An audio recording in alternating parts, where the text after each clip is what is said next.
Hi friends, good morning to everyone. నేను ఈరోజు బీట్రూట్తో ఇడ్లీ అయితే ప్రిపేర్ చేస్తాను. మా పిల్లలు ఒక 4-5 డేస్ నుంచి తినట్లేదు సరిగ్గా.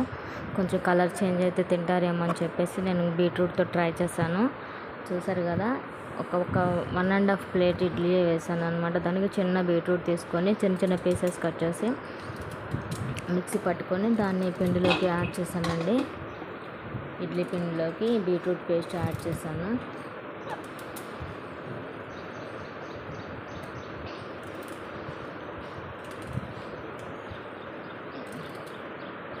చూసారు కదా, చిన్న చిన్న పీసెస్ కట్ చేసుకున్నాను.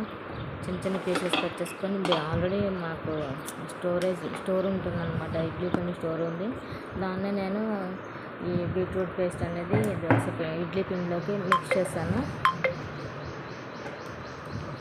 చూసారు కదా, ఇడ్లీ పిండిలోకి బ్యాటర్లోకి మిక్స్ చేశాను బీట్రూట్ అయితే.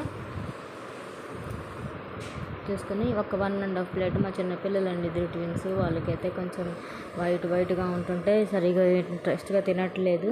ఇట్లా ట్రై చేస్తే ఏమైనా తింటారేమో అని చెప్పేసి నేను ఇట్లా ట్రై చేశాను. పిల్లలకైతే చాలా నచ్చింది కలర్ వల్ల. మీరు ట్రై చేయండి, చాలా అంటే చాలా టేస్టీగా ఉన్నాయి. Thank you.